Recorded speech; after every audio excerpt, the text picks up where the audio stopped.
All right, guys, I guess we're ready. Appreciate y'all being here as always. Real fast before I turn it over to Coach, a little bit of housekeeping. If you haven't got your credentials yet for our home games, we do have those. Just be sure and catch up with me as soon as we're done here. Football team obviously opens up with the Big 12 opponent for the 5th time in the last 6 years, and facing Texas A&M for the 2nd time under Coach Roberts. Last time was 2003. So I'll turn it over to Coach. Thank you, Jerry. Appreciate y'all being here today to cover Red Wolf football. I'm very excited about 2008. I'm excited about the possibilities that this football team has to meet our goals.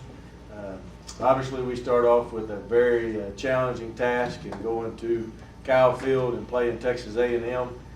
As we prepare for this particular football game, it's more about taking care of our own business, doing the things that we need to do in order for us to be successful. I've been extremely pleased through fall camp with the effort and attention to detail of this football team. Probably the best we've ever had overall during fall camp, from an overall completion of task through fall camp. So very excited about that. Just to give you sort of a rundown of the game plan. Obviously, first ball games are extremely stressful and cause a ton of sleepless nights and anxiety. This ball game has sort of magnified that because of Texas A&M having a new coaching staff. We don't know exactly what they're going to try to do, and we don't have a history of what they will do in the college game, and specifically at A&M. We've taken a look at a lot of film from Coach Sherman's previous stops when he was head coach at the Green Bay Packers, and then last year as offensive coordinator with the Houston Texans, trying to take a look at what he's tried to do at his last 2 stops. But obviously things will change as the talent changes, and doing things to get the ball into different players' hands than they have in the NFL. So really don't know what to expect. I know we've prepared for a lot of different stuff from a defensive standpoint, going against their offense, a lot of shifts, motions, just about anything they can do. But there are a lot of unknowns. When you look at their offense personnel-wise, in our film exchange from last year, they have 2 outstanding tackles coming back. They have a great situation at tailback with 3 tailbacks that can really get it done. Maybe the best tailback unit in the Big 12 conference. Jaworski Lane, who I don't know whether he's going to play right now or not. I'm not sure if they know. They haven't released whether he's going to play. A guy that scored more touchdowns than any other player other than or any more points than any other player other than a kicker in the history of A&M football. At fullback, Stephen McGee, you see on film, big, strong, fast, mobile quarterback that has a ton of arm strength and can beat you running the football or throwing the football. They list him as a 4-4 type of guy, and he certainly has shown that on film. A tough guy to bring down. But again, we don't know scheme-wise exactly what they're going to try to do, so we've tried to prepare for everything. From the defensive standpoint on A&M, again, same thing sort of holds true. Not sure exactly what they're going to do. Coach Joe Kynes is their defensive coordinator. His last stop was at Alabama as defensive coordinator. Through our film exchanges, conference-wise, we've had several teams that have played Alabama, so we had a few games on what he used to do. Don't know if he's still doing that or not. We'll see a lot of movements, a lot of stunts, a lot of blitzes out of a 3-man front and a 4-man front, attacking type style. I'm excited about our game plan, but again, we don't know exactly what they're going to try to do. They do have a very sound defensive front, 4 coming back. They don't list any starters returning, but on film, you see a lot of the guys that they list as starters played a lot of football for them last year. They have a great situation in the secondary with all 4 starters coming back. But again, there's a lot of guesswork going into exactly how they're going to play us because they have not seen a lot of the spread stuff and the option stuff that we're going to run at them. So again, a lot of guesswork as to what exactly we're going to see there. With any first ball game, special teams are always a huge concern because that's one of the areas that's tough to really practice live on kickoff coverage and kickoff return especially. I'm confident that we'll have the right people in place to make some plays. Feel good about our punter situation, snapper, holder, kicker. We won't make a decision game time with who's going to kick off until after pregame warm-up. So we just have to go into that ball game and try to do everything we can to be sane. Kyle Field is a great environment for college football, one of the best in college football. Very loud, choreographed type of environment, a lot of pageantry involved in Kyle Field. You look at their statistics in non-conference games over the last 20 years, they're 46-3 in non-conference games. And over the last 25 years, they're 55-4 in non-conference games. I told our football team yesterday, it's sort of like the movie Dumb and Dumber. And they're 55-4, so you're saying there's a chance. I do think we have an opportunity to go down if we play well and get after them the way I expect our football team to do. Then we'll have a chance to walk away with a victory. But it is going to be a very challenging task. Coach, you told me earlier that you were nervous and anxious. Is that normal every year Oh, yeah. at this time, or is it going into Kyle Field? No. Obviously, we have to prepare for Kyle Field. I don't think our players will be intimidated in any stretch of the imagination by the play on the field or the environment. All first ball games have you anxious because you've got players in new roles on your football team, and you try to put them through as much stress in as many situations as you can in fall camp to see how they're going to react. But there's nothing live but live when it all comes down to it. So when you get into that game type environment, we'll be able to evaluate a whole lot more about who we are as a football team. When you look at your team this year compared to last year this time, what are the differences, and is this team better? This team can be better. I really believe that. There are a lot of differences, and there's still a lot of unknowns. When you look at what we have coming back, I think the experience that we have coming back, the quarterback will definitely help us be a better football team, and obviously that is a key position on any football team. Experience at tailback, what we have coming back there with Reggie Arnold. I think we're going to be better at tight end. We have a chance to be better. We should be better at wide receiver before it's all said and done. Now, we've got some guys that don't have that experience that we need, but we should be better there. Offensive line, I think we're going to have more competition throughout the season, which I think will elevate the level of play from week to week. Where last year we had guys that maybe not played their best ball game, and we didn't have anybody else to rep in there behind them. So I think that competition will help us. Defensively, I think we're going to be better up front. I think our front seven are going to be very sound, very solid. Some great players at the college level up front. Alex Carrington, Brian Flagg, and you have Ben Owens.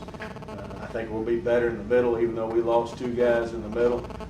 Brian Hall, Kyrie Mays, guys that back those guys up. I think we have a chance to be better there. Secondary, obviously we've got to replace all four starters in the secondary. Tyrell Johnson, the first pick by the Minnesota Vikings last year, and then Kyan Burns, who's the number 2 safety for the Kansas City Chiefs. And it's tough to replace that type of talent and that type of character that we had on our football team. You look at who we're replacing them with, Evan Bandola and M.D. Jennings. Those two guys split time at nickel for us last year. Overall last year, 59% of our snaps defensively were nickel package snaps. So you break that down, they played about 30% of the snaps last year. But now they're in a different role. Now they're the ones making the calls. They're the ones making the adjustments. They're the ones responsible for the communications that have to occur, and they're every down players. So I'm anxious to see those guys in a new role. At corner, Dalen Walker has had a phenomenal fall camp. He'll be, if he stays healthy, he'll be the best corner that we've had probably since James Johnson. I'm extremely excited about him. He's played very, very well. Dominique Williams, a starter from a couple of years ago, returns at the other corner. And both of those guys, have experience. They've both been in this type of atmosphere, and they both played games. So I think we can be better there. I'm not ready to crown that unit as better than what we had last year with 3 of those 4 guys, in the NFL right now. What's the mentality like in the locker room right now? It's very good. It's very good. I think they're ready to play a game. They're ready to do something other than practice. We've had a great fall camp. As I said earlier, I've been real pleased, but it's time to get out there and see what we can do. Coach, from opening week last year all through the season, right up through a somewhat controversial national championship situation, we saw a lot of parity. Do you expect that to continue this year? And what do you think has contributed to that more than anything in college football? Yeah, I have seen just in the last 6 years of being at the Division I level, the parity increase every year.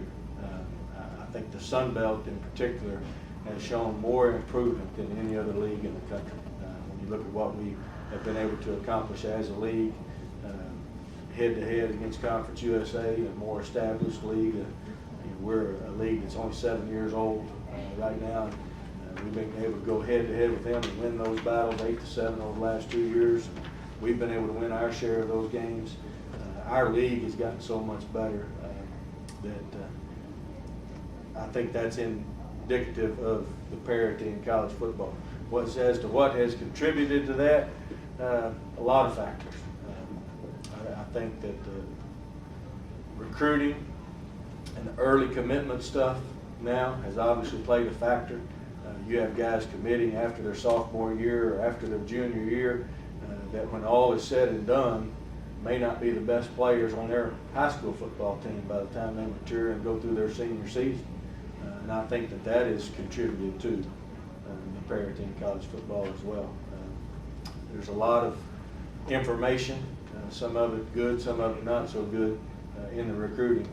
We do all of our own evaluations, and I think a lot of people at our level are forced to do that, which I think helps the parity in college football. Do you find that more kids now in your recruiting process are willing to maybe stay closer to home or take a chance on a Sun Belt school and maybe play right away as opposed to be second string at maybe a larger school, and that's affecting depth and things across the board? That may be a factor.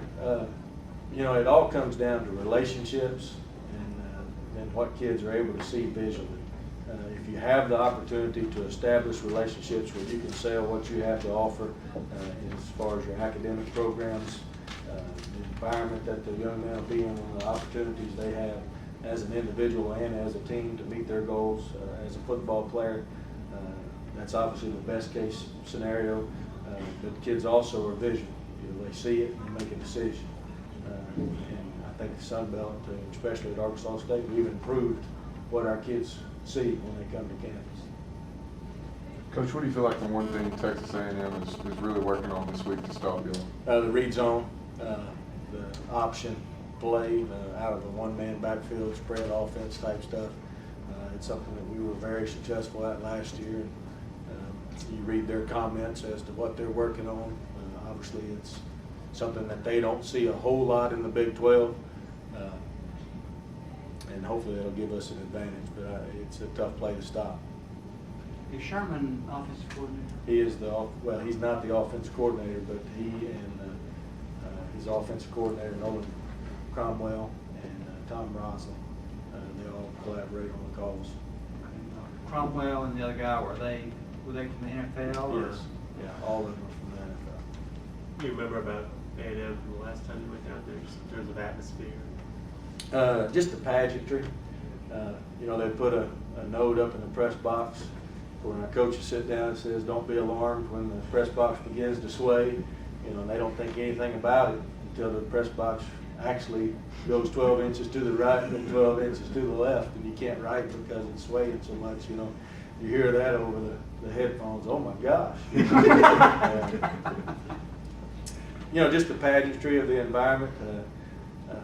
The pride that they take in being Aggies, not just the football team, but everybody associated with that university, I think is something that's very special.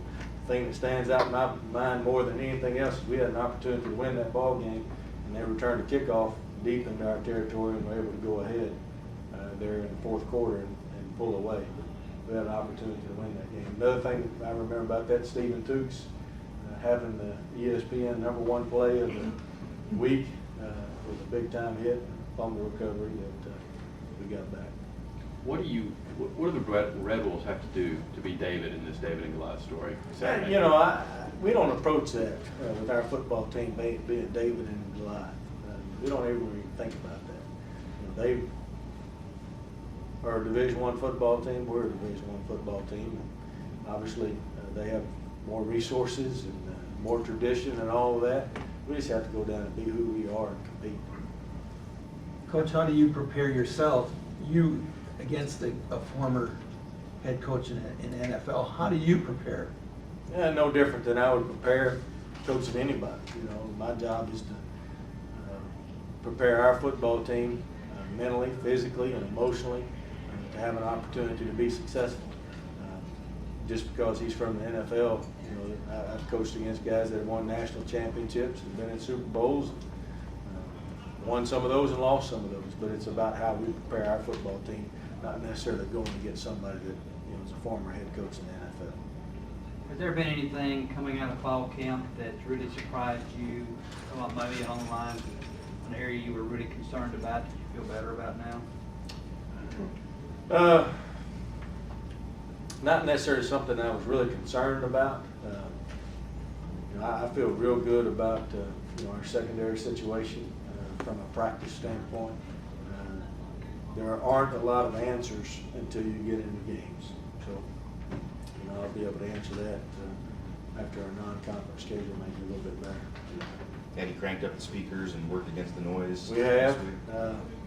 Yesterday, Jerry was sitting in the stands and said his seat was vibrating. It was pretty loud. The huddle gets a little tighter, communication gets a little better, and we'll continue to do that today. What kind of music did you play for the neighbors this time? It was all from the Aggie marching band. Good choice. Any other questions, guys? Hey, well, I've got everybody together real fast. One, we've got food outside, so feel free to stick around and grab something to eat. And the second thing is, we got 5 more of these in Little Rock.